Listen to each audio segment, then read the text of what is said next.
జై గురు.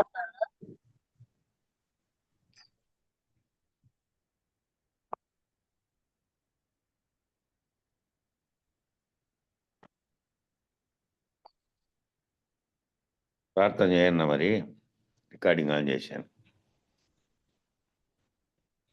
జై గురు నాన్న. జై గురు.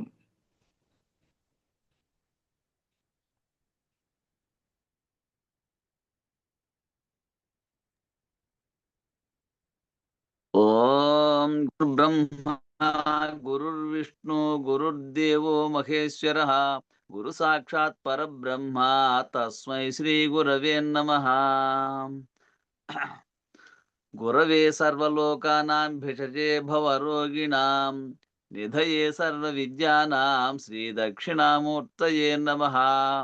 బృహద్వాసిష్ట సిద్ధాంతం పూర్ణబోధోపదేశికా వెంకటేశ్వర యోగీంద్రం సద్గురుభ్యో నమో నమః. ఆత్మానాత్మ అతీతమనిశం కేవలాత్మోపదేశికా వేముల రామయాజ యోగీంద్రం సద్గురుభ్యో నమో నమః. క్షరాక్షరమతీతం చాచల పూర్ణోపదేశికా పూర్ణానంద పుల్లయాజ సద్గురుభ్యో నమో నమః. అస్మద్గురు సమారంభం కృష్ణ సాందీప మధ్యమాం ఓంకారపీఠ పర్యంతం వందే గురు పరంపరం. జై గురుదేవ. ఎందుకు ఈ దేహము గురు మహిమ తెలియనిదెందుకు సందేహము ఎందుకు ఈ దేహము ఇక ఎందుకు ఈ మోహమికను సందుగందుల నిండియుండిన సమర సైక్యము జందకున్నది ఎందుకు ఈ దేహము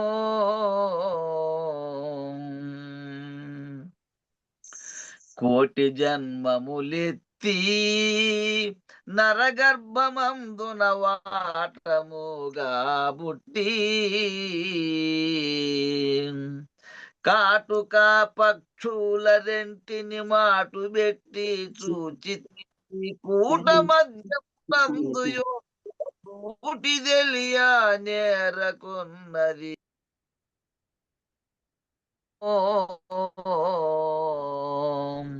గురు మహిమ తెలియనిదెందుకు సందేహము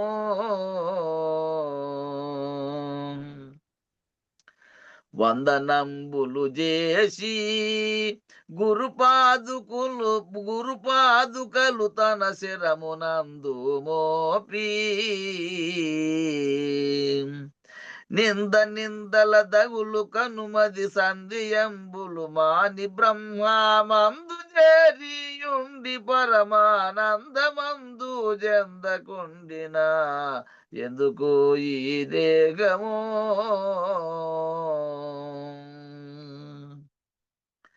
ఎన్ని చెప్పిన గాని తన మతము విడువాకుండుట అది ఏమి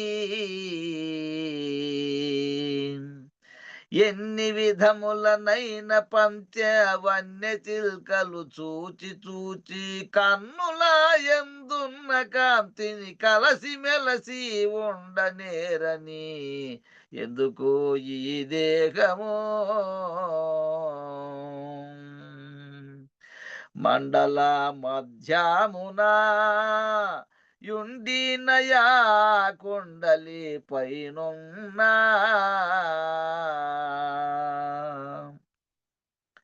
ఎండమావుల తీగె మెరుపుల దండిగా గనుగొనుచు బహుగా నుండవని నీ మదికి తెలిసియు పండు వెన్నెల చూడకుండినా ఎందుకు ఈ దేహము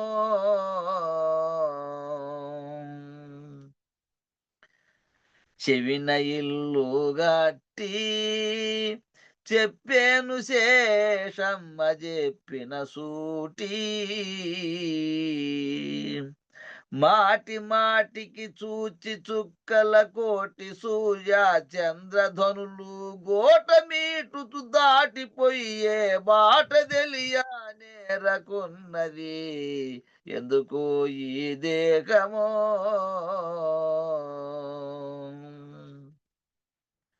పరశురామోని పరమైన సీతారాములే గురుడాని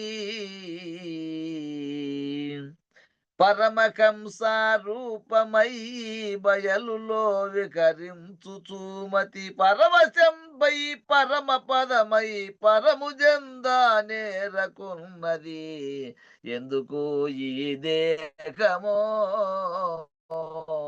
గురు మహిమ తెలియనిదెందుకు సందేహము.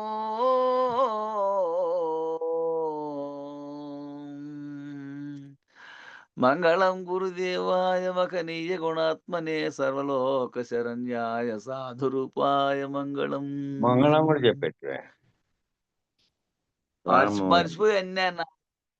జై శ్రీ సద్గురు ప్రభు మహారాజుకు, జై పూర్ణానంద పుల్లయార్యులకు, జై విష్ణుఆనంద కృష్ణమూర్త్యార్యులకు, జై అనంత కోటి భక్త మండలికి జై.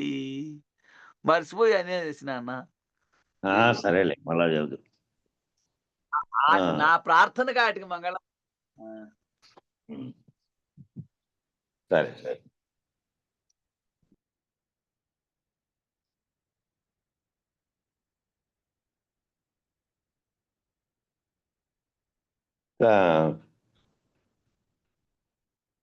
ఏం చెప్పారంటే అష్టతన నిర్ణయాల గురించి చెప్తూ నిన్న ఎక్కడ మేము అక్కడి నుంచి మొదలు పెడదాం. అందరికీ జయ గురు. అందరూ మ్యూట్ చేసుకోండి. ఆ బయలును స్ఫురణలో ఉంచుకున్నట్లయితే స్వాత్మానం ప్రకటీకరోతి. బయలు అనేదాన్ని స్ఫురణలో ఉంచుకొని నీ ఊహలో ఈ 8 తరం నిర్ణయాలలో నీ వ్యవహరిస్తున్నప్పుడల్లా బయలును గుర్తుకు తెచ్చుకొని బయలు స్థితిలో ఉంటే నేను లేని స్థితి, కనపడుతున్న వ్యవస్థలో కనపడుతున్న వ్యవహారార్థం కనపడుతున్నటువంటి జగత్తులోను ఉన్నప్పటికీ చేస్తున్నప్పుడల్లా వ్యవహరిస్తున్నప్పుడల్లా ఇది కనుక గుర్తుపెట్టుకుంటే అప్పుడు నీకు ఆ 8 అష్టతను నిర్ణయాలు 8 తనువులు అనేటువంటి భ్రాంతి అని తేలిపోతుంది. కాబట్టి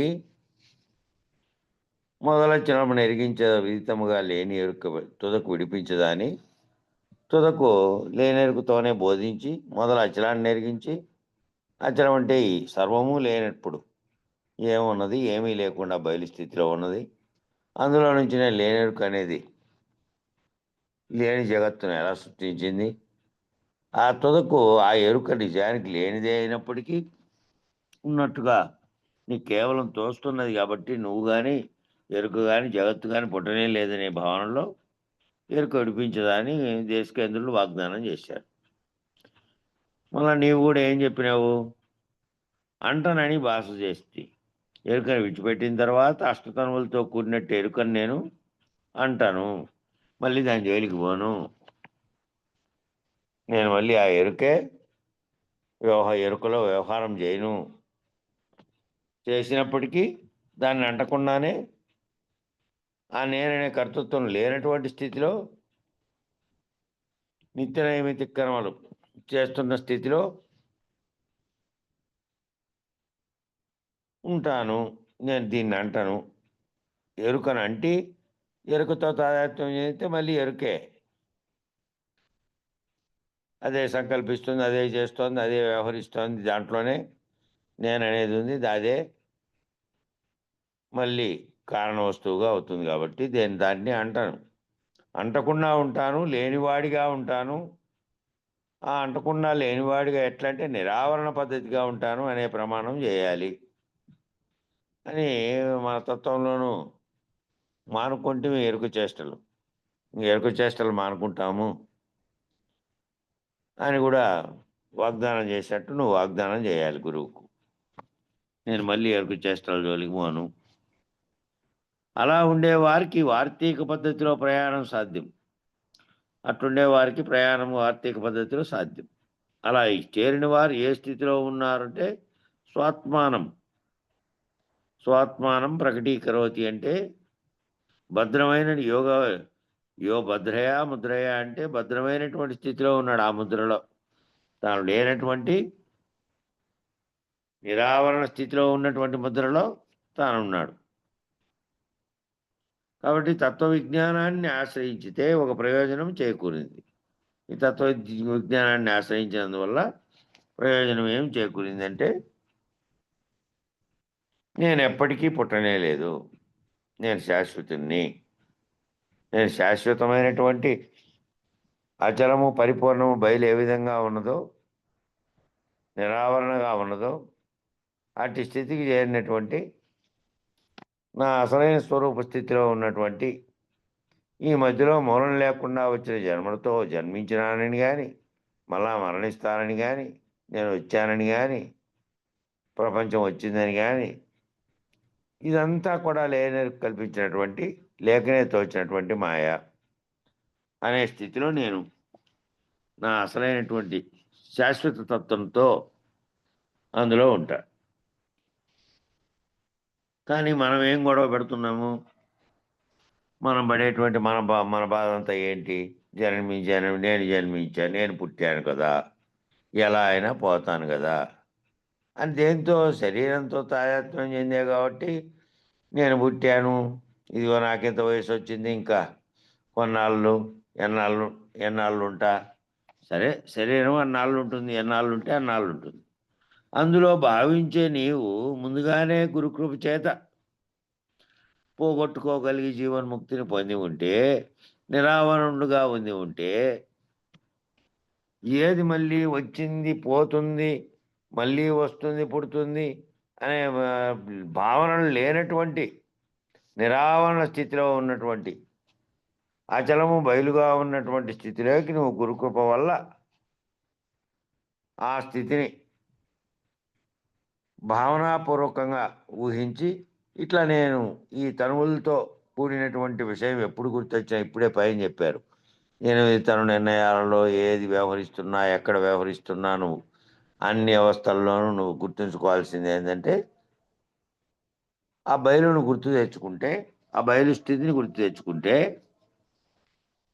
ఇక నేనున్నాను, ఈ 8 రకాల తనువులు ఉన్నాయి, పుడతాను, ఇదంతా ఏమీ రాదు. ఎప్పుడు శరీరంతో భావించి శరీరంతోనూ దాంతో కనపడే చుట్టూ ఉన్న జగత్తుతో స్పందన చెందావో మళ్ళీ నేను పుట్టాను కదా, నేను ఎలా అయినా పోతాను కదా, నన్ను ఈ భయం నుండి విడిపించండి, నన్ను అభయస్థితికి చేర్చండి అని కదా అంటున్నాం. గురువు దగ్గరికి పోయిందే అందుకు కదా.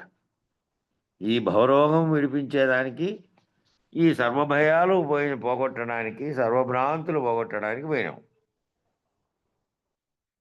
ఇక దేవుని దగ్గరికి పోయి కూడా అదే అడుగుతున్నాం. మామూలుగా దేవుని దగ్గరికి పోయే వాళ్ళేమో ఆ అభయముద్రతో ఉన్నటువంటి దేవుడు శిలగా తయారు చేసాం, మనమే పెట్టాం అక్కడ. అయినప్పటికీ దాంట్లో ఒక రూపాన్ని ఊహించుకుంటున్నాం, ఆ రూపం వెనకాల శక్తి ఉండేదాన్ని ఊహించుకుంటున్నాం, పోయి కోరుతున్నాం అభయముద్రలో ఉన్న దేవుణ్ణి, స్వామి నాకు ఇది చేయండి. అట్లా ఎవరి వద్దకైనా వెళ్ళినప్పుడు కూడా వారి నుండి అభయముద్రనే కోరతాం. ఎవరి దగ్గరికన్నా వెళ్ళని, ఎవరి దగ్గరికి పోయినా అభయముద్ర అని అడుగుతాం.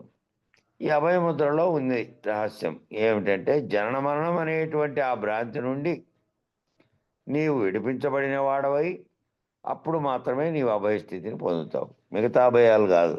అభయం పొందు అని మామూలుగా ఏమిటి, మనం మామూలుగా ప్రాణభయంతో పోయినటువంటివన్నీ మనం చరిత్రలో చూసినామంటే, మన పౌరాణికాల్లో చూసినారంటే, ఆ యయాతిని చంపుతానని రాముడు అంటే వాడు ప్రాణభయంతో పోయి ఆంజనేయుని ముక్కుంటే ఆయన నేను అభయం ఇచ్చినా పో, నేను చంపకున్నాను అంటే ఇక దానికి ఒక కథ లేరు. రామాంజనేయ యుద్ధం. అట్లాగే కృష్ణుడికి అర్జునుడికి యుద్ధం కల్పించారు. నిజానికి వాస్తవమైనటువంటి అష్టాదశ పురాణాలుగా చెప్పబడిన ఒరిజినల్ దానిలో లేనేలేవు అవి. వీళ్ళు మధ్యలో ఇట్లా ఒక నాటకాన్ని తయారు చేస్తే బాగుంటుంది. మళ్ళీ ఆఖరిలో ఏంటంటే వాళ్ళ యొక్క భక్తిని పరీక్షించేకి ఇద్దరికి, ఆంజనేయుని భక్తిని నిరూపించడానికి, రాముని యొక్క శక్తిని నిరూపించడానికి పెట్టినటువంటి పోటీగా ఆఖరిలో చెప్తారు. అట్లా గయోపాఖ్యానం తీసుకుంటే నిజానికి పౌరాణిక మూలంలో ఉన్నటువంటి సంస్కృతంలో ఉన్నటువంటి పౌరాణిక గ్రంథాల్లో నిజానికి లేదు. లేకపోయినప్పటికీ ఒక తాత్కాలిక స్థితిని పెట్టి వాళ్ళిద్దరికి యుద్ధాన్ని కల్పించి అయిపోయేటప్పుడు ఏం చెప్తారంటే, రాబోయే భావి భారత యుద్ధంలో అర్జునుని యొక్క సత్తాను పెంపొందింపజేయడానికి నేను ఈ విధంగా కల్పించబడింది ఈ నాటకం అన్నట్టు. అందుకే దాన్ని ఉపకర్త అంటారు నా దీనిలను. ఆ? ఉపకర్త అంటారు దీనిలో. పూర్వ రికార్డులో ఉండేట్టుగా, చరిత్రలో ఉండేట్టు కాదు అవి. అదే అదే కదా చెప్తాండి. అది మూల గ్రంథాల్లో లేవు. యుద్ధము అనేటువంటి ఉపకర్తనే. నీ వాయిస్ హరిశ్చంద్ర బ్రేక్ నాటకం అవుతుంది, వాయిస్ బ్రేక్ అవుతుంది నీది. ఆ, ఇవన్నీ లేనివి మధ్యలో తయారు చేసి పెట్టారు. సరే, తయారు చేసి పెట్టివైనా కూడా అక్కడ ఏం అభయం అడుగుతున్నారు? ఇక్కడ అభయం అడిగే దాని మీద వచ్చినందువల్ల దాంట్లోకి చెప్పాము. అభయ స్థితిని పొందడానికి ఏం చెప్తున్నారంటే ప్రాణం పోకుండా చేయమని అక్కడ అర్జునుని మొరపెట్టుకున్నాడు గైడు, ఇక్కడ యయాతి ఆంజనేయుని మొరపెట్టుకున్నాడు. వాళ్ళిద్దరికీ యుద్ధం పెట్టారు. సరే, అభయం ఇచ్చినా పో అంటే నీ ప్రాణానికి ఏం పర్వాలేదు పో. ఆ అభయము మనం కోరే అభయం ఏంటంటే ఈ భవరోగము నుండి మళ్ళీ మళ్ళీ పుట్టుట చచ్చుట, వ్యవహరించుట చచ్చుట, మళ్ళీ జన్మము కర్మము, మళ్ళీ కర్మ ఫలితాన్ని అనుభవించడానికి మళ్ళీ ఉపాధిని ధరించడం. శరీరం అనేక వస్త్రాలలాగా ఇది ఊడిపోతుంటే అదేమో కొత్త కొత్త వస్త్రాలు ధరించుకుంటూ కొత్త కొత్త జన్మలు లేకపోతూనే ఉంటుంది నిరంతరము. కాబట్టి ఆ రోగాన్ని ప్రపంచంలోకి జన్మించి వస్తున్నటువంటి భవరోగాన్ని వదలడానికి ఏదైతే ఆ భవరోగం వదలడానికి మనం ఆశ్రయిస్తున్నాం గురువును ఆశ్రయించి ఈ అభయం కోరుతున్నాం. వాళ్ళు కోరే అభయం అంతా ఇందాక నేను చెప్పిన అభయాలన్నీ ప్రాణభయంతో కోరినటువంటి అభయాలు. కాబట్టి ఆ భ్రాంతి నుండి, జనన మరణం అనేటువంటి భ్రాంతి నుంచి నీవు విడిపించబడిన వాడవై అప్పుడు మాత్రమే నీవు అభయస్థితిని పొందుతావు.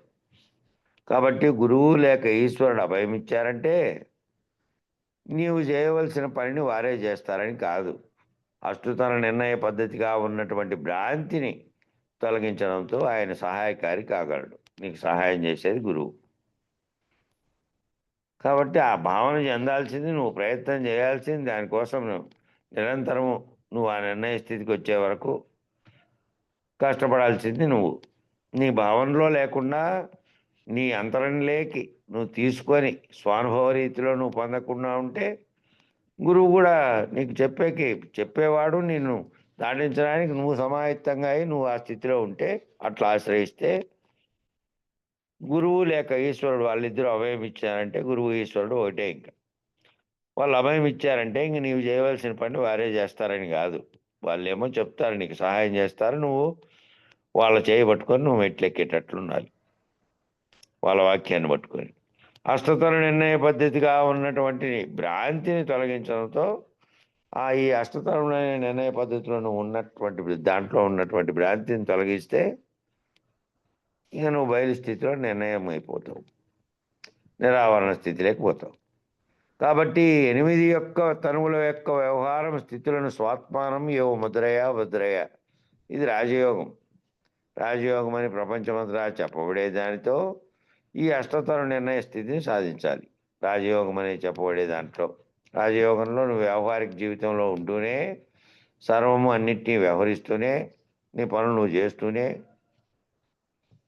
నువ్వు యజమానిగా, రాజుగా, లేకపోతే అన్నిటికీ అధిపతిగా, కుటుంబ వ్యక్తిగా, సమాజంలో ప్రపంచంలో ఉండి వ్యవహరిస్తూ ఉన్నటువంటి వ్యవహారకర్తగా ఉంటూనే రాజయోగంలో ఉంటూనే ప్రపంచం అంతా చెప్పబడేటువంటి ఈ దాంతోనే అష్టతను నిరసన స్థితిని సాధించాలి. దీంట్లో ఉంటూనే సాధించాలి.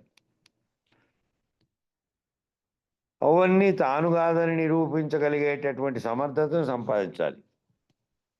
అవన్నీ నేను కాదు, ఇది కాదు అని చెప్పబడినటువంటిదంతా అదే. నువ్వు ఏవేవి కాదో, ఏవేవని పుట్టినప్పటి నుంచి భావించావో, ఏవే దానిలతో తాదాత్మ్యం చెంది ఆయా స్థితుల్లో ప్రవర్తించావో, వాటన్నిటినీ లేని స్థితిని వాటన్నిటి నుంచి, ఆ భ్రాంతులన్నిటి నుంచి విడివడుకుంటూ పోయేది. చివరకు నిరావరణ స్థితికి చేరుకోవాలి. కాబట్టి ఎవరైతే ఈ పరమశాంభవి స్థితులలో ఉన్నాడో, ఈ పరమశాంభవి అనేది ముద్రాస్థితి. ఆ ముద్రలలో ఉన్నటువంటి అనేక వాటిల్లో ఈ ముద్ర కూడా ఓ ముద్రగా ఉంది. ఎవరైతే అటువంటి ముద్రలో ఉన్నారో, ఈ శాంభవి ముద్రను గుర్తెరిగి, ముద్రాశాస్త్రం అనేదేమో ప్రత్యేకంగా ఉంది. దాంట్లో మొత్తం చదువుకోవాలంటే అనేకమైనటువంటి ఉన్నాయి. అనేకం కాకపోయినా ఎప్పుడైనా ఆ ముద్రల గురించి శాస్త్రం దొరికితే ఈ దీంట్లో పేర్కొన్నటువంటి భూచరి, కేచరి, శాంభవి అనేటువంటి కొన్నివైనా తెలుసుకుంటే మంచిది. తెలుసుకోకపోయినా ఇది ముద్రలతో సాధించేది కాదు కాబట్టి ఇది భావనతో సాధించగలిగినటువంటి గురువాక్యం చేత తాయత్వం చెంది గురువాక్యాన్ని స్వానుభవంలోకి తీసుకొని సాధించేది కాబట్టి అది తెలుసుకుంటే ఇంకా సులభం అని చెప్తున్నాడు. అట్లా ఎవరైతే ఈ పరమశాంభవి పరిస్థితుల్లో ఉన్నాడో, ఎవడైతే దేశకాల కలనం లేనివిగా నిరూపించినట్టు నిర్ణయాన్ని పొందాడో, దేశము కాలము కదలిక అనేటివి లేనటువంటి స్థితిని నిరూపించబడినటువంటి నిర్ణయాన్ని ఎవరైతే పొందారో గురుకృప ద్వారా, ఎవరైతే ఈ నిరావరణ పద్ధతిని ఆశ్రయించారో, ఎవరైతే ఈ శాశ్వతత్వాన్ని పొందారో, ఇంకా వాడు ఎప్పటికీ రాని వాడు. ఇంకా మళ్ళీ రాడు, ఎప్పటికీ రాడు. ఎప్పటికీ ప్రపంచం ఉన్నప్పటికీ, ప్రపంచాన్ని కల్పించినప్పటికీ, ప్రపంచం సృష్టి జరిగినప్పటికీ లేదా లయించబడినప్పటికీ ఎటువంటి స్థితిలో ఉన్నాడు? బయలు ఏ విధమైన నిర్ణయము చేయకుండా నిరావరణ కలిగి ఎప్పటికీ కదలక, దేశకాల పరిస్థితులు ఏ పరిస్థితులు లేనటువంటి సర్వలక్షణ విలక్షణంగా ఎట్లుందో కదలిక లేకుండా అంతటా నిండి పరిపూర్ణంగా ఆ స్థితిలో ఉంటాడు తాను కూడా. ఇంకప్పుడు శాశ్వతత్వమైనటువంటి అంశంలో ఉన్నాడు. శరీరం పోయినప్పటికీ ఇంక మళ్ళీ జన్మ వచ్చేది లేదు. ఆ స్థితిని, ఆ శరీరం ఉండగానే ఆ స్థితిని ఆ గురుకృప ద్వారా పొంది ఉన్నాడు. అభయం ఇచ్చాడు గురువు. ఇంక నువ్వు రావద్దు, నీకు అవసరం లేదు, ఆ జనన చక్రం నుంచి నేను తీసి పడేశాడు. నువ్వు పరిపూర్ణుడుగా, అచలుడుగా బయలు నిర్ణయమై ఆ నిర్ణయంలో నేను నిలబడేటట్టు చేశాడు గురువు. ఇంకా వానికి భయం ఏమిటి? భయంతో పనేముంది? ఇంకా భయం ఏం లేదు. నేను పుడతాను, నేను చేస్తాను, నాకు ఉన్నాయి అని మళ్ళీ దీంతో తాదాత్మ్యం చెందితే కదా నువ్వు ఇవన్నీ ఈ రకమైనటువంటి భావనలు కలిగినప్పుడల్లా దాన్ని గుర్తు తెచ్చుకోమంటున్నాడు కదా. ఈ అష్టతను నిర్ణయాలు ఏంటి గుర్తులేక వచ్చినా కూడా బయలును గుర్తెరిగి బయలు భావన చేసుకొని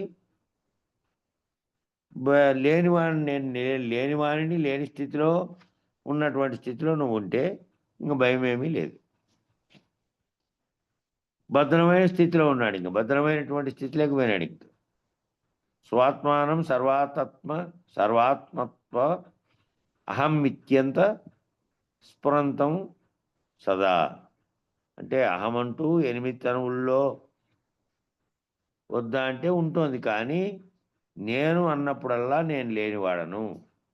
అహం అనేది నేను జీవించి ఉన్నంత కాలం, ముందు శరీరం ఉన్నంత కాలం నీ భావనలో అహం అంటే నేను అనేది వచ్చినప్పుడల్లా ఆ అష్టతరముల స్థితిలో నువ్వు అన్నిట్లోనూ వ్యవహరించి అన్నిట్లోనూ ఉన్నటువంటి నీ స్థితులన్నీ నీకు గుర్తొస్తూ ఉంటాయి. కాబట్టి ఆ వచ్చినప్పుడల్లా నేను అన్నప్పుడల్లా నేను లేనివాడను అనే నిరావరణ పద్ధతిని ఆశ్రయించమన్నాడు. అందుకనే అదంతా ఎప్పుడు జరుగుతుంది?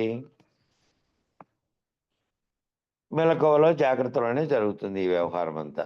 నువ్వు కదలడం అనేది కదిలి ప్రపంచంతో తాదాత్మ్యం చెందడం అనేది, వ్యవహరించడం అనేది, కర్మలు చేయడం అనేది, ఇవన్నీ ఎప్పుడు జరుగుతున్నాయి? వ్యవహారికంలో ఉన్నప్పుడు, జాగ్రత్తలో ఉన్నప్పుడు జరుగుతున్నాయి. స్వప్నావస్థలో జరిగినవన్నీ జరిగినప్పటికీ, ఇదే రీతిలో జరిగినప్పటికీ, ఇదే రీతిలో ఉన్నటువంటి అంశాలు ఆ కళలో భౌతికంగా నిజానికి అక్కడ లేకపోయినప్పటికీ ఆ ఆకారాలన్నీ కనపడుతున్నాయి కదా. ఏనుగులు వచ్చినట్టు కళలో, యుద్ధం జరిగినట్టు కళలో, నువ్వు ఎక్కడికో పోతున్నట్టు, వాదులాడినట్టు, వ్యవహరించినట్టు, అనేక చర్యలు చేసినట్టు, విహరించినట్టు ఏమేమో వస్తున్నాయి కదా. ఏమేమి వచ్చినవన్నీ ఆ కాసేపుగా ఉన్నాయా లేదా? ఆ కాసేపు అయితే ఛాయామాత్రంగానైనా, అంటే భౌతిక రూపంలో లేకపోయినప్పటికీ కళలో ఊహాత్మకమైనటువంటి ఆకారాల్లోనే ఉన్నాయి. మెలకు వచ్చిన తర్వాత జాగ్రత్తలో ఉన్నట్లే వచ్చినాయి అప్పుడు కూడా, కానీ నిజానికి లేవు. నిద్రలో నీకు తెలియబడదు. కాబట్టి అందుకని ఏం చెప్పారు, నీకు ఎప్పుడెప్పుడైతే ఈ నేననేటువంటిది ఆ అహం తొంగి చూసినప్పుడల్లా నిద్ర వచ్చే వరకు, నీవు చచ్చే వరకు మరొక దీన్ని అని చెప్పిండేది అదే. నువ్వు నిరావరణ పద్ధతిని ఆశ్రయించి ఆ స్థితిని గురుకృప చేత పొందిన తర్వాత నీకు ఎప్పుడెప్పుడైతే ఈ విధంగా అనిపిస్తుందో అదంతా వ్యవహారంలో జాగ్రత్త అవస్థలో తప్ప ఏర్పడుతుంది కదా. ఏర్పడినప్పుడల్లా ఇది గుర్తుపెట్టుకో. ఇంకా అది మళ్ళీ పొడసూపేది ఉండదు. బయలు భావనలో ఉండు, నిరావరణ పద్ధతిలో ఉండు, మళ్ళీ తిరిగి రాకుండా, దాంతో తాయత్వం చెందకుండా ఉండు. కాబట్టి నేను అన్నప్పుడల్లా నేను లేనివాడను అనే నిరావరణ పద్ధతిని ఆశ్రయించాలి. అప్పుడు ఏమైంది? భద్రయ్య అంటే భద్రమైన స్థితికి చేరుకుంటావు. నువ్వు లేని స్థితిలో అట్లాగే ఉంటావు, అదే నిర్ణయంతో ఉంటావు. శరీరం పోయిన దాంతో సంబంధం లేకుండా గుర్తెరిగేది మూలం లేకుండా వచ్చి గుర్తెరుగుతున్నటువంటిది కల్పించినటువంటి మాయ చేతనే ఉంది. కాబట్టి ఆ మాయలోంచి వీడిపోయి భద్రమైనటువంటి స్థితిలో ఉంటావు. తస్మై శ్రీ గురుమూర్తయే నమ ఇదం శ్రీ దక్షిణామూర్తయే.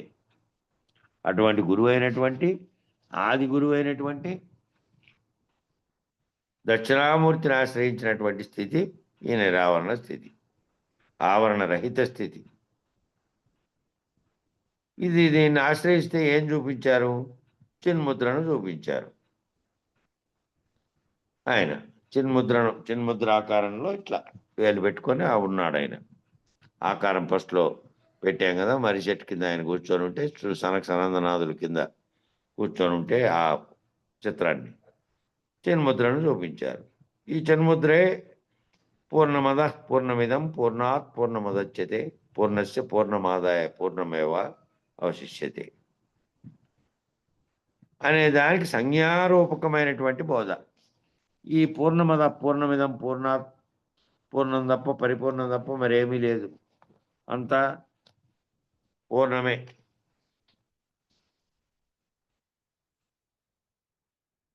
అనే భావనలోకి సంజ్ఞారూపకమైనటువంటి, అంటే గుర్తుగా ఈ భావమంతటికి ఆ చేతిలోని చిన్ముద్రలో వచ్చే భావంగా ఆ ముద్రను చూయించి మౌనం వ్యాఖ్య ద్వారా తెలిపాడు. ఏమీ లేదు, అంతటా పూర్ణమే ఉన్నది, పూర్ణం తప్ప మరేమీ లేదు, పూర్ణంలో పూర్ణమే తప్ప, పూర్ణం తప్ప ఇంకోటి లేదు, అంతా పరిపూర్ణంగా ములుగొచ్చు సందు లేకుండా, మరొక దానికి అవకాశం లేకుండా, అంతటా చలనం లేకుండా ఎల్లెడలా ఉన్నది అదే, ఇంకా మరొకటి లేదు. కాబట్టి దక్షిణామూర్తిని ఆశ్రయించినటువంటి శాశ్వతమైన స్థితిని సాధకులు సాధించాలి. సాధకుల లక్ష్యం ఏమిటంటే దక్షిణామూర్తి సూచించినటువంటి వారిని ఆశ్రయిస్తే సనకానందనాథులకు చెప్తే ఏ విధంగా పూర్ణ భావస్థితిని పొంది పూర్ణము తప్ప మరేమీ లేదు అనేటువంటి నిరావరణ స్థితికి చేరుకోవడానికి సాధకుడు కృషి చేయాలి. సాధకుడు అనే పదం అంటే ఎవరైతే శిష్యులుగా చేరి తాను గురుమూర్తి చేత పరిపూర్ణ భావాన్ని ఎరిగి తాను కూడా లేకుండా గురుమూర్తిలో ఐక్యమై తాను కూడా అశరీరుడయ్యే స్థితి వరకు సాధకుడే. ఆ సాధనలు ఎందుకు నేను చెప్తాను అని చెప్పారే. అంతకుముందు సాధనలు చేసినవన్నీ తన గురించి తాను ఎరగడానికి, తన స్థితిని ఎరగడానికి సాంఖ్యతారక మనస్కాలు తెలుసుకొని మళ్ళీ తాను ఎవరు అంటే తాను ఆత్మస్వరూపుడుగా ఉన్నటువంటి ప్రజ్ఞానం చేత సర్వమును గుర్తెరుగుతున్నటువంటి ప్రజ్ఞానం బ్రహ్మ అనబడినటువంటి అయమాత్మ బ్రహ్మ అనబడినటువంటి అహం బ్రహ్మస్మి అనబడినటువంటి వాటి సారాంశమైన 4 వేదాల్లో మహావాక్య సారాంశమైనటువంటి ఆత్మస్వరూపుని నేను అనే స్థితికి పోయే వరకు ఆ సాధకుడే జరిగింది అక్కడ. ఇంకా ఆ సాధనలోంచి విడిచిపెట్టి అక్కడి నుంచి ఆ నువ్వు లేనటువంటి ఏ బ్రహ్మం అయితే సృష్టికి కారణమైందో అది లేనటువంటి స్థితికి మళ్ళీ దాటుకొని నిరావరణ స్థితికి చేర్చేదే ఆ తదుపరిది ఆ గురువు గారు చేసే గురుకృప చేత జరిగే పని అని చెప్పారు. కాబట్టి వాటి వరకు నువ్వు సాధకుడివే. అందుకనే సాధకుడంతా ఆ స్థితిని పొందే వరకు దక్షిణామూర్తిని ఆశ్రయించినటువంటి వారు, అటువంటి గురువుని ఆశ్రయించిన వారు ఆ శాశ్వత స్థితిని సాధించే వరకు గట్టిగా ఉండి సాధించుకోవాలి గురుకృప చేత. ఇంకా 8వ శ్లోకం ఇందులో దక్షిణామూర్తి తత్వం అనే దాంట్లో 8వ శ్లోకం. విశ్వం పశ్యతి కార్యకారణతయా స్వస్వామి సంబంధిత శిష్యాచార్యతయా తదైవ పుత్రాద్యాత్మన భేదత స్వప్నే జాగ్రత్తి వాయ ఏష పురుష మాయా పరిభ్రామిత తస్మై శ్రీ గురుమూర్తయే నమ. ఇదం శ్రీ దక్షిణామూర్తయే. ఇవి స్తోత్రాలు కదా. స్తోత్రం అంటే గానం చేయాలి. ఆనందంతో పొంగినప్పుడు నీ లోపల ఆ పొంగు వచ్చినప్పుడు ఆ తాదాత్మత స్థితి ఏర్పడినప్పుడు ఆ స్థితిలో ఉన్నటువంటి లక్షణాలతో నువ్వు కీర్తిస్తున్నావన్న మాట, కీర్తన పాడాలన్నమాట. అట్లా ఇప్పుడు అన్నమయ్య కదా, ఏ బుక్కు ఏ పెన్ను లేకుండా దాంట్లో రాసుకోని రచించబడి మిగతాటువంటి ఏంటంటే పద్యాలు ఛందోబద్ధమైనటువంటి పద్యాలకు ఛందస్సును వ్యాకరణాన్ని దాన్ని వాటన్నిటిని కుదిరించుకొని మళ్ళీ అందులో కొన్ని నిషిద్ధాలు ఉంటాయి. ఆ నిషిద్ధాలను లేకుండా కుదిరించుకోగలిగినటువంటి పద్యాలు అవి ఛందోబద్ధమైనవి. ఇక కీర్తనలు అంటే కీర్తనలకు ఒక వరవడి ఉంటుంది. ఆ వరవడి ప్రకారం పాడుకుంటూ పోయేటివి అవి. ఈ అన్నమయ్య దాదాపు 30,000 కీర్తనలు పాడాడట. 30,000 చూసుకోండి. ఇంకా ఎన్ని రోజులంటే రోజుకి ఎన్ని అయింటాయో. ఇంకా ఆయనకు ఆ భావం, ఆ దాని మీద భక్తిభావం మొదలైనప్పటి నుంచి యువకుడుగా ఉండి 2 పెళ్ళాలను చేసుకొని మళ్ళీ అంతలోనే దాంట్లో నుంచి విరక్తి పొంది మళ్ళీ భక్తి మార్గం బట్టి పాడుకుంటా తాదాత్మ్యత చెందినటువంటి స్థితిలో 30,000 కీర్తనలు రచించాడు. అందులో దాదాపు 12,000 వరకు ముద్రితమైనవి దొరికినాయి. ఎక్కడెక్కడ రాజుల దగ్గర, ఎక్కడెక్కడో సంస్థానాధిపతుల దగ్గర ఉన్నవన్నీ మన సిపి బ్రౌన్ గారు, కడప అడిషనల్ కలెక్టర్గా పనిచేసినటువంటి బ్రౌన్, అసలు ఆ మహానుభావుడు చేసినటువంటి ఆ కృషి నిజంగా మరెవరూ చేయలేరు.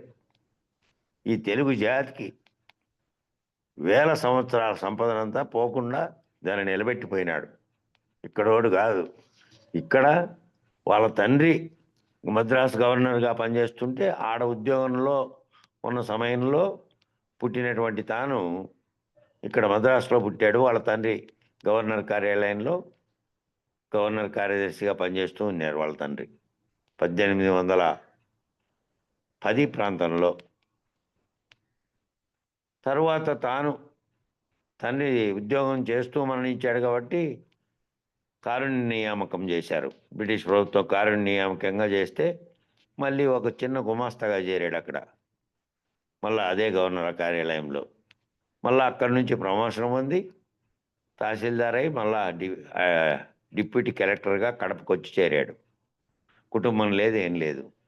వచ్చిన జీతం అంతా తెలుగు అనేది నేర్చుకోవడం వల్ల, దాని మీద ఆసక్తి పొందడం వల్ల, వేమన కవిత్వం చదివి ఉండడం వల్ల తన జీతాన్ని మొత్తం హెచ్చించి 4 ఉపాధ్యాయులను పట్టుకొని కడపలో అన్ని ప్రాంతాలకు రాష్ట్రంలో పంపించి అన్ని సంస్థానాలకు పంపించి వాళ్ళ దగ్గర ఉన్నవన్నీ సేకరించి వాటిని 2 సార్లు ఓడల్లో మద్రాసు నుంచి అక్కడికి తీసుకెళ్ళి, కడప నుంచి మద్రాసుకి వెళ్ళి, అక్కడి నుంచి తీసుకెళ్ళి వాటన్నిటినీ ముద్రింపజేయగలిగాడు. ఈరోజు మనకు సాహిత్య సంపద అందుతోంది ఈ దేశంలో, తెలుగు ప్రాంతంలో. అంటే ఆముక్తమాల్యదతో సహా అంతకుముందు ఉన్నటువంటి వేలాది గ్రంథాలు మనకు అన్నీ దొరుకుతున్నాయంటే ఆయన చేసినటువంటి కృషే. అట్లా సేకరించినటువంటి వాటిలో ఉన్నాయి 10,000 దొరికాయి చూడు. భక్తితో పాడుకుంటూ పోతే ఆ రకమైనటువంటి అట్ల పాడాలట. భక్తితో పాడడం అనేది స్తోత్రం చేస్తే తాదాత్మ్యం చెంది, తన్మయత్వం చెంది పాడేటివి అనే దాని గురించి వచ్చింది కాబట్టి అన్నమయ్య గురించి వచ్చింది. అందువలన ఆయన కూడా దాదాపు 12,000కు పైగా ఇప్పుడు దొరికినవి, 30,000 ఆయన చెప్పింటే. అట్లా ఈ స్తోత్రాలన్నీ నీ లోపల ఆ విధమైనటువంటి భావన వచ్చినప్పుడు, పాడినప్పుడు ఆనందంగా పాడుతూ ఉంటారు. మనల్ని గంతులేసి పాడడం, లేదంటే భజన చెక్కలు తీసుకొని పాడడం, లేదంటే కూర్చొని దాంట్లోకి లీనమై పాడడము ఉంటారు. కాబట్టి నువ్వు ఎట్లుండాలంటే ఆ ఆనంద స్థితిలో నువ్వు దానితో తాయాత్వం చెందిన స్థితిలో పాడాలి. దాన్ని అర్థం చేసుకుంటూ దాంట్లో పాడితే ఆ స్థితిలో ఉన్నటువంటి లక్షణాలతో నువ్వు కీర్తిస్తున్నావన్న మాట అన్నమాట. కీర్తన పాడాలి. ఆ రకమైనటువంటి ఆనందానుభూతి నీకు కలిగినప్పుడు మాత్రమే నువ్వు గానం చేయగలుగుతావు. ఎప్పుడు పడితే అప్పుడు గానం చేయగలుగుతావా? బాగా దుఃఖపడేవాడి దగ్గరికి వెళ్ళి ఏదైనా పాట పాడమంటే ఏం చెప్తాడు? పాడలేడు. మన సినిమాలో ఓ పక్కన శవాన్ని ఎత్తుకొని పోతా అంటే వెనకాల నుంచి పాట అందుకుంటారు మనోళ్ళు. నిజానికి ఆ పాట ఎందుకు వస్తుంది? ఎందుకు పాడతారాడా? సత్యన దుఃఖంలో వాళ్ళ బంధుమిత్రులు ఉంటారు. ఎవరు పాట పాడేదాడా? బ్యాక్గ్రౌండ్లోంచి పాట పెడతారు. అట్లా దుఃఖపడేవాడి దగ్గరికి వెళ్ళి ఏదైనా పాడమంటే ఏం చెప్తాడు? పాడలేడు. ఎందుకనంటే గొంతు పట్టేస్తుంది. దుఃఖం వచ్చినప్పుడు ఏం జరిగిందంటే తాను మాట్లాడలేని స్థితిలోకి వెళ్ళిపోయి ఉంటాడు. ఉదాన వాయువు యొక్క సహకారం ఉండదన్నమాట. ఉదాన వాయువు అనేది పాడటానికి సహకరించే వాయువు, పాట పాడటానికి. తద్వారా స్వరపేటికి మూసుకుపోతుంది. కాబట్టి మూసుకుపోయి ఆ ఆనందం కాస్త కుంగిపోతుంది. కాబట్టి అటువంటి కుంగుబాటుకు లోనైన వాడు ఏం పాడతాడు? కాబట్టి నాదానుసంధానం చేయగలిగినటువంటి చేత్తేనే పాడతాడు. అంటే నిరంతర ఆనంద స్రవంతిలో మునిగి తేలేవాడే ఆ నాదానుసంధానం చేయగలుగుతాడు. నిరంతర ఆనంద స్రవంతిలో ఉండేటువంటి స్థితిలో ఉన్నవాడే నాదానుసంధానం చేయగలుగుతాడు. ఇంతకు పూర్వ శ్లోకంలో యో ముద్రయ భద్రయ అని చెప్పారు. ఆయా ముద్రల్లో చేసేదంతా కూడా నాదానుసంధానమే. ఆ ముద్రలో కూర్చొని ఉంటే ఓ నాదానుసంధానం చేసి ఆ నాదానికి అనుగుణంగా దాంట్లో లీనమైపోయినటువంటి స్థితి అది ఆ ముద్రల్లో చెప్పినది. నిరంతరాయంగా నాదానుసంధానం చేయడానికి అనుకూలించేటువంటి వాటిని ముద్రలు అన్నారు. ఆ ముద్రలన్నీ ఏంటంటే నిరంతరము నాదానుసంధానం చేయగలిగినటువంటి వాటికి, చేయడానికి వీలైనటువంటి వాటిని ముద్రలు అన్నాడు. అందుకే దాన్ని ముద్రయ భద్రయ అని కూడా అన్నారు. ఓం అనే ఇత్యేకాక్షరం బ్రహ్మ. ఓం ఇత్యేకాక్షరం బ్రహ్మ. ఆ బ్రహ్మానుసంధానం, ప్రణవాక్షర సంధానం చేయడానికి కావాల్సిన పరిస్థితి పేరే ముద్ర అని అర్థం. అట్లా ఓ ముద్రలో కూర్చొని వాళ్ళ ముద్రా లక్షణమైనటువంటి ఆ ఏళ్ళని అవి పట్టుకొని మళ్ళీ భావనలో ఓం అనే పదాన్ని అనుసంధానం చేసుకొని దాంట్లోనే తాదాత్మ్యం చెందుతున్నటువంటి వాళ్ళు కూడా ఉన్నారు. భౌతికమైనటువంటి బాహ్యమైనటువంటి కళ్ళు తెరిచావా, కళ్ళు మూసావా, కళ్ళు సగం మూసావా అన్నదానికి పెద్దగా ప్రాధాన్యత లేదు అక్కడ. కళ్ళతో చేసేటివి కాదు. కళ్ళతో చేసావా, తెరిచావా, మూసావా, కళ్ళు మూసుకొని ఉన్నావా, సగమే మూసావా కాదు. భావనలో జరుగుతున్న దానితో అనుసంధానం అయిందా లేదా? కళ్ళు మూసుకొనో తెరుచుకొనో, లేకపోతే కళ్ళు మూసుకొని ఉన్నప్పటికీ నువ్వు భావానుసంధానం చేయకుండా ఉంటే ఇక్కడ నోరు ఓం అని పదం భావనలో నువ్వు అనుకుంటున్నప్పటికీ ఎక్కడో పోయి ఉంటుంది మనస్సు. దాంతో ఆనంద స్థితిలో తాదాత్మ్యం చెందిన స్థితిలో కనుక నువ్వు కూర్చొని ధ్యానం పేరుతోనే కూర్చొని ఉన్నప్పటికీ, కళ్ళు మూసుకొని ఉన్నప్పటికీ, ఇది ఎక్కడో బయట ఉంది లోపల మనం ఆలోచించేది. దానికి ఏవో సంకల్పాలు కలిపి విహరించడానికి పోతుంది అది. దాన్ని కట్టడి చేయడమే అసలైన స్థితి. ఆ యోగ నిద్రలో కూర్చోవడం అంటే ముందు దాన్ని కట్టడి చేసి లక్ష్యంగా పెట్టుకున్న దాని వైపుకు పెట్టుకోవడం. లక్ష్యం పెట్టుకున్నటువంటి దాని వైపుకే ఆనందంగా తాదాత్మ్యం చెంది ఉండడం. కాబట్టి ఎన్ని కళ్ళు మూసావా, తెరిచావా, సగం తెరిచావా అన్నదానికి పెద్దగా ప్రాధాన్యత లేదు ఇక్కడ. ఎందుకంటే మానవుడికి ప్రజ్ఞాపాఠవాలు విశేషంగా ఉంటాయి. మానవునికి ఉన్నటువంటి ప్రజ్ఞాపాఠవాలు విశేషంగా ఏ ఒక్కదానికి లేవు.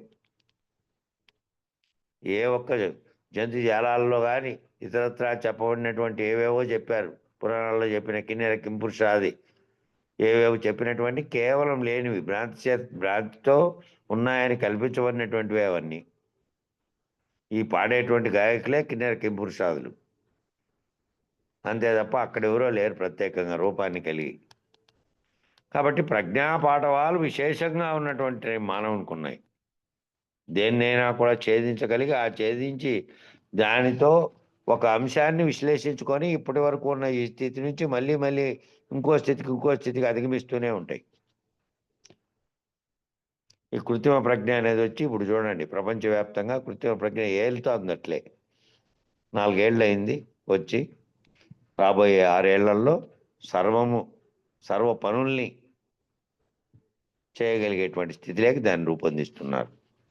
కాబట్టి ఎక్కువగా మంది అవసరం లేదు. 1000 మంది పని చేయగలిగినటువంటి స్థితికి రూపొందిస్తున్నారు ఆ ఏఐ అనే దాన్ని, ఆర్టిఫిషియల్ ఇంటెలిజెన్స్.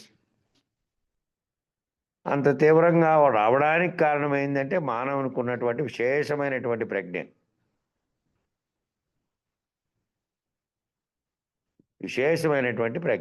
ఆ ప్రజ్ఞ వల్ల మానవ ఉపాధిలో ఉన్న విశేషమైనటువంటి ప్రజ్ఞ. కాబట్టి ప్రజ్ఞ అంటే అర్థం ఏమిటంటే త్రిపుటిని గుర్తించగలిగేదేదో అదే ప్రజ్ఞ.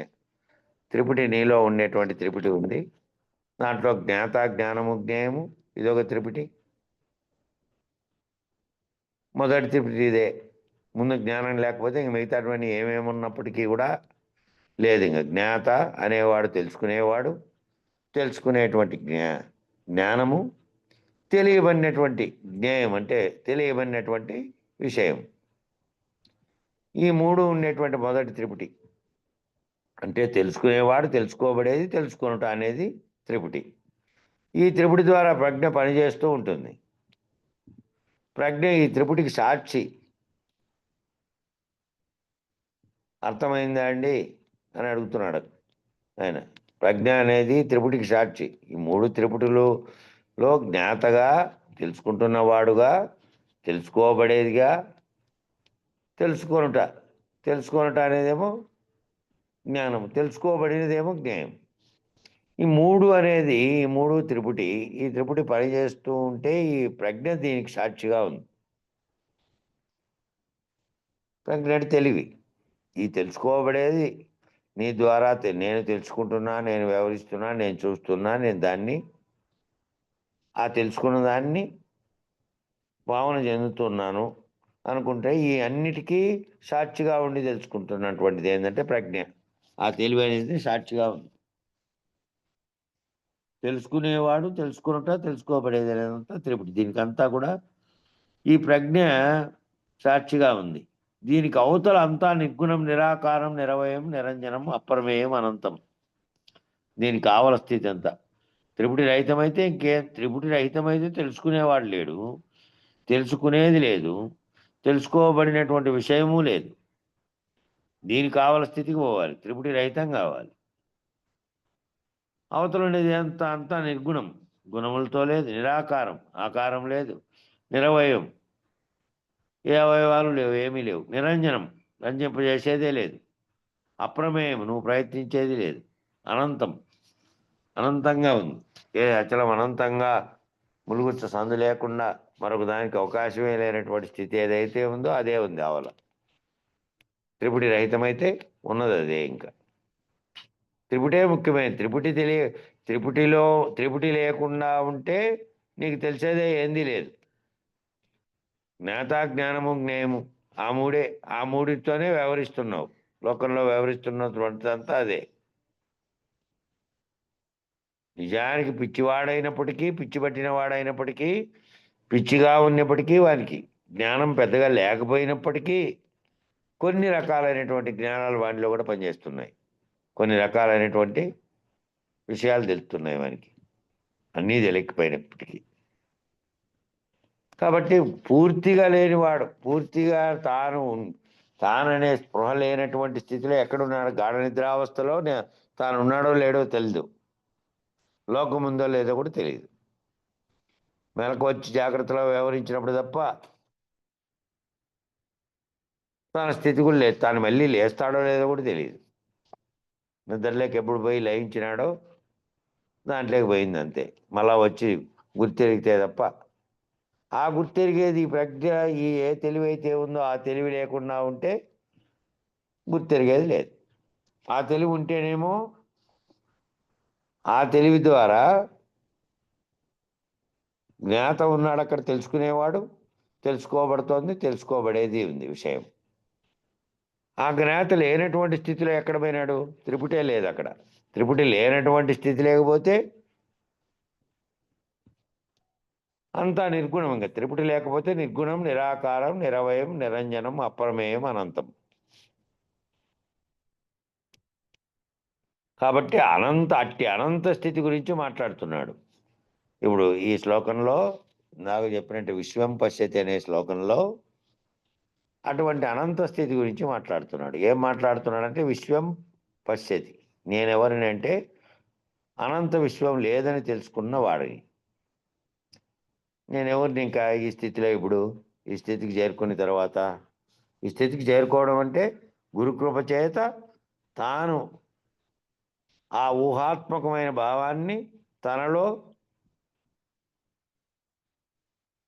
తెలియబడి తెలిసిన తెలివి కూడా లేనటువంటి స్థితిలోకి వెళ్ళి గురువు గారిలోనే తాను ప్రత్యేకంగా వేరుగా ఉన్నటువంటి స్థితి కాకుండా తాను కూడా అశరీరుడుగా మారినటువంటి స్థితి, ఆ స్థితిలోకి పోయి ఉంటే, ఆ స్థితిలో కాబట్టి అట్టి అనంత స్థితి గురించి మాట్లాడుతున్నాను. ఏం మాట్లాడుతుంది? విశ్వం పశ్యతి అంటే నేనెవరిని? అనంత విశ్వం లేదని తెలుసుకున్న వాడిని. అనంత విశ్వమే లేదు కాబట్టి దాంట్లో ఉన్నటువంటి నేను లేను, నువ్వు లేవు, చుట్టూ ఉన్న దృశ్యము లేదు, సర్వము లేకుండా ఉన్నటువంటి ఆ అనంత విశ్వానికి అతీతంగా ఉన్నటువంటిది ఏదైతే అంతటా వ్యాపించి ఉన్నటువంటిది ఉందో, ఎట్టి గుర్తు లేకుండా ఉందో, ఏ ప్రజ్ఞ కానీ, ఏ జ్ఞానము జ్ఞేయం అనేటువంటి త్రిపుటి అంటే తెలుసుకునేవాడు, తెలుసుకునే జ్ఞానము, తెలుసుకోబడినటువంటి విషయము ఏవీ లేనటువంటి త్రిపుటి రహితమైనటువంటి స్థితిలో ఉన్నటువంటి వాడి. ఈ అనంత విశ్వం ఎరుక సమానమైనది. అనంత విశ్వమంతా ఎరుకే. నీలో ఉన్నటువంటి తెలుసుకుంటున్నటువంటి తెలివిగా చెప్పబడినదే సర్వవ్యాప్తమైనటువంటి అనంత విశ్వంలోనూ ఉన్నది. దాని యొక్క శక్తి చేతనే, దాని ప్రకాశం చేతనే విశ్వమంతా తెలియబడుతోంది, విశ్వమంతా వ్యవహరించబడుతోంది. అందులోనే నీవు కూడా వ్యవహరించబడుతున్నావు. కాబట్టి అఖండ ఎరుకతో కూడుకొని ఉన్నది. సమిష్టిగానేమో అఖండ ఎరుకతో, వెష్టి ఎరుకతో ఉంది. అట్టి ఎరుక మూలం లేనిది. మూలమే లేనటువంటి ఈ ఎరుక నేను ఎలా అవుతాను? మూలమే లేదు దీనికి. మూలమే లేని ఎరుక నేను ఎందుకు అవుతా?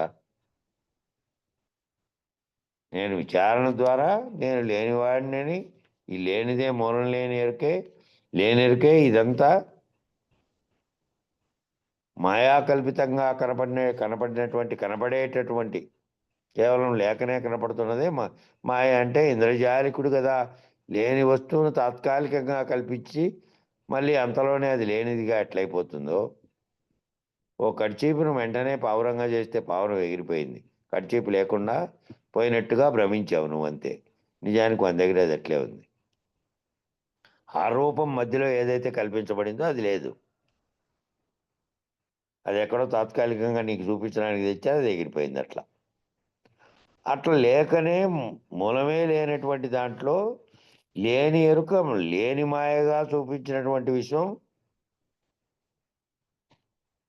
అఖండ ఎరుక దానితో సమానమైనటువంటి ఈ విశ్వంగా కనపడిందంతా లేదు, లేనెరుక. ఆ లేనెరుక నేనెట్లయితాను? ఎరుకను ఎరుక రహితమైనటువంటి స్థితిలో నేను తెలుసుకుంటూ పోయినటువంటి స్థితి పొందిన తర్వాత నేను జ్ఞాతగా, జ్ఞానంగా, జ్ఞేయంగా మూడిటికి కారణమైన ప్రజ్ఞతోనే అన్నీ తెలియబడుతున్నాయి. మళ్ళా ఆ తర్వాత దృశ్యము, దృష్టి, ద్రష్ట అనేటువంటి త్రిపుటి, అట్లా అనేక త్రిపుటులన్నీ ఉన్నప్పటికీ ప్రధానమైనటువంటి ఆ తెలుసుకునే త్రిపుటి ఏదైతే ఉందో అది రహితమైంది. ఇంకా తెలుసుకునేవాడు, తెలుసుకున్న విషయము, తెలుసుకోబడినటువంటి విషయము లేదు, తెలుసుకునేవాడు, తెలుసుకునే తెలివి ఏమీ లేవు. ఆ త్రిపుటి పోయిన తర్వాత ఇంక నేను ఈ ఎరుకనే నేనెందుకైతాను? ఎరుక అంటేనే తెలియబడేది. ఎరుక రహితిస్తేనే తెలియబడే స్థితి లేకుండా పోవడం.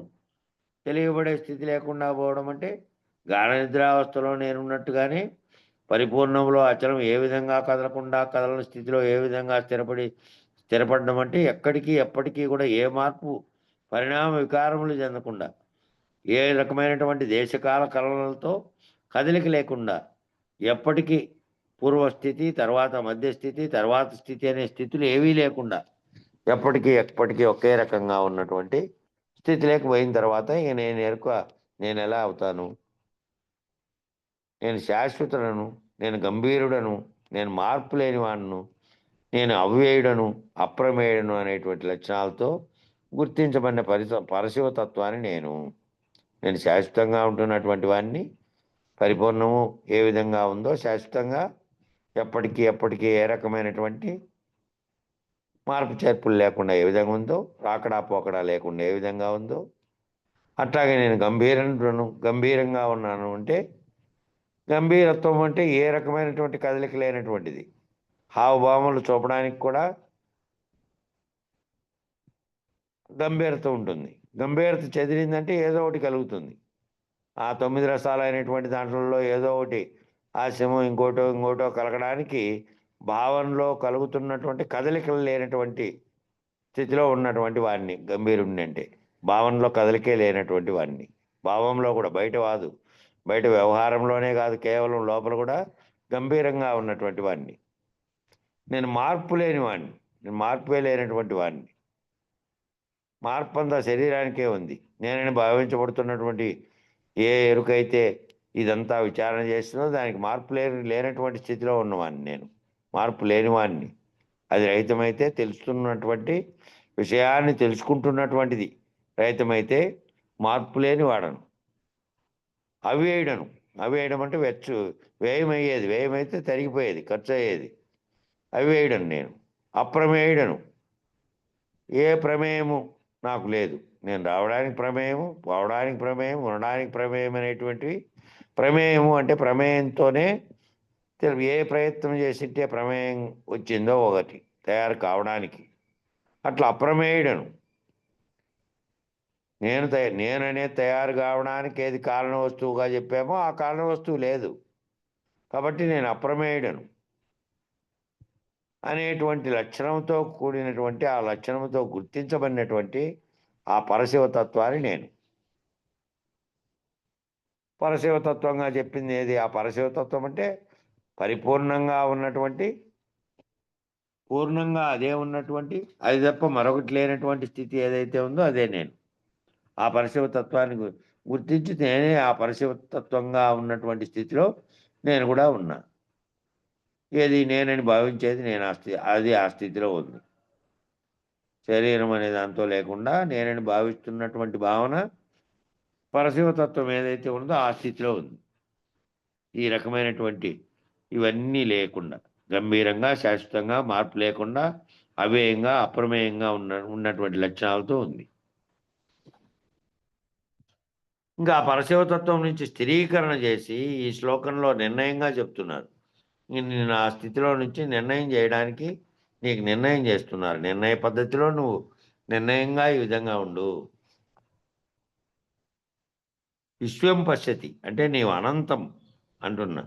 ఈ విశ్వం అంతా కూడా అంతరిక్షంలో ఎంత కేవలం మొన్ననే వచ్చింది ఒక బిందువు అంతా అని.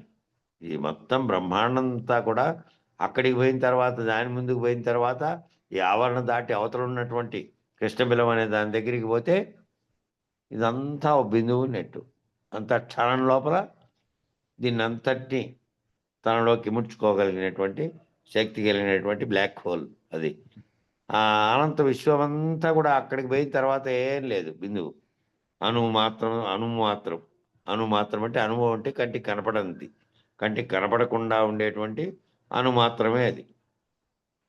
అంతరిక్షం లేకపోయిన తర్వాత అంతరిక్షంలో అనంతంగా తోస్తున్నటువంటి విశ్వమంతా అణుమాత్రమై ఉంది.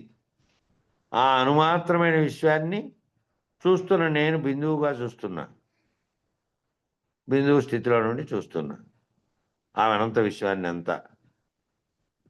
కేవలం ఓ బిందువుగా ఉన్నటువంటిది చూస్తుంటే అందులో నుంచి దృష్టిపై అందులో నుంచి ఉన్నదాన్ని అంతటి గ్రహించుకోగలిగినటువంటిది ఆ బిందు రూపంలో ఉండే దృష్టిలో ఇదంతటినీ చూస్తున్నా. ఏ స్థితి నుంచి చూస్తున్నాను? పరశివతత్వం నుంచి చూస్తున్నాను. బయలు అన్న స్థితిలో ఉండి చూస్తున్నాను. ఈ స్థితిలో చూస్తే భౌతికంగా కనపడేదంతా కనపడుతోంది ఈడ. ఇక్కడి నుంచి నీకు కనపడే దృష్టి ఆ కొండ వరకు, ఆ నది వరకు, ఆ మీ ఊరు అయిపోయే వరకు, లేకపోతే నీ కన్ను యాటి వరకు చూపుతుంది అటు వరకు. గగనంలోకి వెళ్ళి చూస్తే, అంతరిక్షంలోకి వెళ్ళి చూస్తే ఏం లేదు, అసలు భూమే కనపడదు. ఇక్కడ దగ్గరలో ఉపగ్రహం ఉండే చోటికి పోతేనే ఇది ఒక చిన్న బంతిలాగా కనపడుతోంది. అనంత విశ్వం ఉండే నక్షత్ర స్థితి లేకపోతే అసలు భూమే కనపడదు, భూమే లేదు, బ్రహ్మాండమే కనపడదు. ఎందుకంటే నక్షత్రాలు సూర్యుని కంటే, భూమి కంటే సూర్యుడు 7 రెట్లు పెద్దదైతే దానికంటే అనేక లక్షల రెట్లు పెద్దవైనటువంటి నక్షత్రాలు ఉన్నాయి. వాటిని కూడా దాటి అనంత విశ్వం ఏ బ్లాక్ హోల్ నుంచి ఆ కృష్ణతత్వం అనే దాంట్లో నుంచి వచ్చిందో మళ్ళీ ఆ కృష్ణతత్వం లేకి లీనమైపోతుందో అక్కడికి పోయి చూస్తే ఈ అనంత విశ్వం మొత్తం అంతా కేవలం బిందువు అంతా. కాబట్టి ఎక్కడికి పోయి చూడాలి? ఎక్కడికి పోయి చూస్తావు? ఇది లేనటువంటి స్థితిలోకి వెళ్ళి అక్కడి నుంచి చూడు. ఆ లేనటువంటి బయలు అన్న స్థితిలోకి నువ్వు భావన చెంది చూడు, ఇది లేనే లేదు. ఈ లోకంగా, విశ్వంగా, అనంత విశ్వంగా అనేకాలతో కూడుకొని ఉన్నటువంటిదంతా కేవలం లేనిదే. లేనెరక చేత ఇంద్రజాలికుడు చూపించిన వస్తువుల వలె సర్వదృశ్యాలు, సర్వ ప్రపంచం నీ ఎరుకలో కనబడినాయి. నీ ఎరుక రహితమైనటువంటి నిద్రాస్థితిలో ఏ దృశ్యము కనపడలే. అట్లాగే నువ్వు బయలును అర్థం భావన చేసుకున్నటువంటి స్థితిలో కూడా బయలు తప్ప మరేమీ లేని స్థితిలో ఈ దృశ్యం అంతా ఏమీ లేదు, ఇదంతా కనపడేదే లేదు. అక్కడి నుంచి చూస్తే అక్కడి నుంచి చూస్తున్నా నేను, ఆ బయలైన స్థితిలో నుంచి చూస్తున్నా. ఏముంది? కనపడేదే లేదు. చూస్తే ఏమైందట అంటే లేనిదిగా తోచింది, లేకుండా ఏమీ కనపడదు.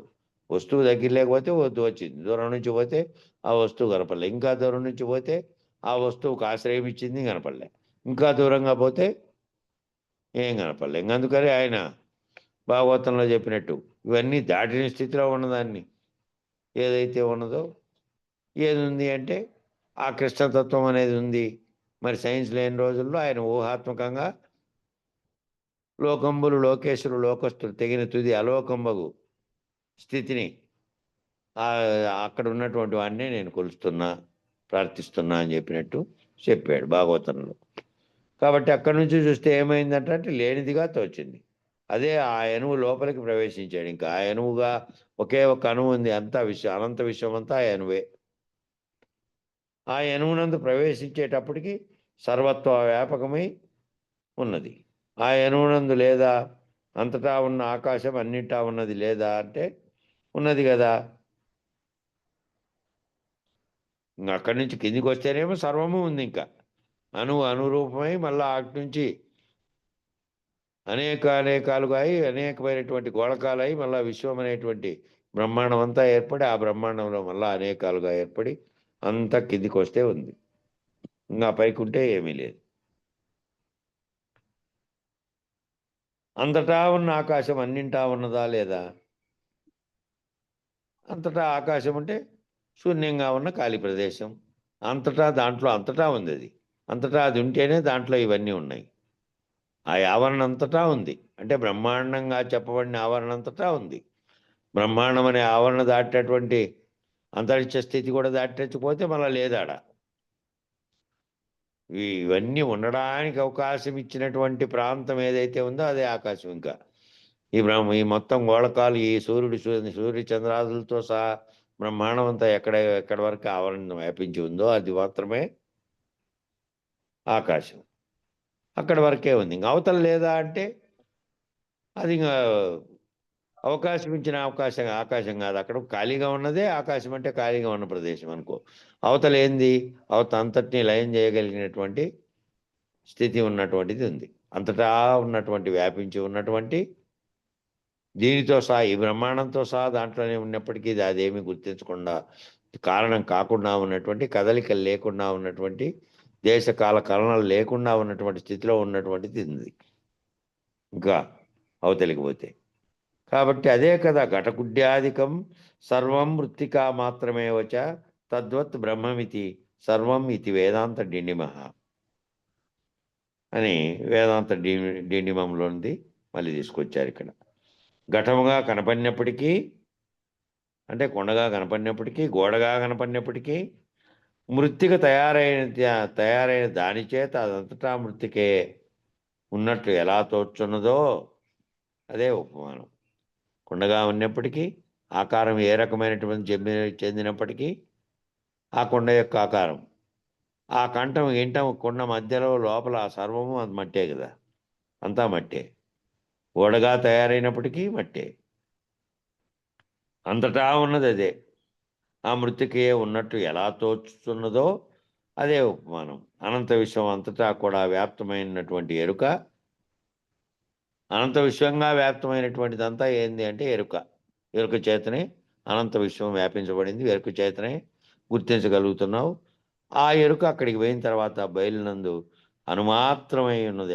అక్కడ దాకా పోయిన తర్వాత అనంత విశ్వం దాటిన స్థితి లేకపోతే అనుమాత్రం ఉంది, వాస్తవానికి లేనిది. ఆ వాస్తవానికి నిజానికైతే లేనిది, ఆ అనుమాత్రం కూడా లేనిది. ఎలా లేనిది అనేది నిరూపణ చేస్తున్నారు ఇందులో. ఎలా లేదు అది, ఆ అనుమాత్రం కూడా అక్కడికి పోయిన తర్వాత ఈ అనుమాత్రంగా కనపడినటువంటి విషయమంతా కూడా లేనిదే. ఆ అనుమాత్రం కూడా ఎట్లా లేదో నిర్ణయం చేస్తున్నారు ఈ శ్లోకంలో అన్నారు. ఇంకా మిగతాది రేపటి అక్కడి నుంచి చెప్పుకుందాం, కాలం సరిపోయింది. మంగళం చెప్పండి. చెప్పునా నువ్వు? చెప్పు, మంగళం చెప్పు, సమయం సరిపోయింది. అన్నయ్య వచ్చినాడు ఇప్పుడు. సరే చెప్పు చెప్పు చెప్పు. నువ్వే ప్రార్థన చేసినావు, చెప్పాలా? సరేలే. స్థిరమగు మీ పదవిని సుస్థిరముగా సంస్థాపనంబు చేసి జనులకు పరిపూర్ణ బోధ ప్రకటపరచిన మరి శివరామార్యులకు మంగళమనరే. ఆర్యులకిప్పుడు మంగళమనరే. పొంగుచు సిద్ధాంత పూర్ణులై ఎరుకాను భంగపరచిన గురు పారంపర్యులకు మంగళమనరే. తత్పీఠమునకు మంగళమనరే. నిరతము జగములు మీరియు మరుపుయు ఎరుకయును లేక మాయయు లేకన్ పరిపూర్ణ బోధ గురునకు మరి మరి విశ్రాంత మంగళమనరే. నిత్యము శుభ మంగళమనరే. అంగలింగములకు అతీతములు మాయా సంగారహిత గురు సభకు అధ్యక్షులకు మంగళమనరే. నిత్యము శుభ మంగళమనరే. మరియు పీఠస్థులకును పరమతత్వ విచారులకును నిరతము వేదాంత సభలో నిలకడైనట్టి సాధుజనులకు హారతిదిగో మంగళ హారతిదిగో. మంగళం గురుదేవాయ మహనీయ గుణాత్మనే సర్వలోక శరణ్యాయ సాధురూపాయ మంగళం. జై శ్రీ సద్గురు ప్రభు మహారాజుకు, జై పూర్ణానంద పుల్లయాజులకు, జై విష్ణువానంద కృష్ణమూర్త్యాజులకు, జై అనంత కోటి భక్త మండలికి జై. జై గురు.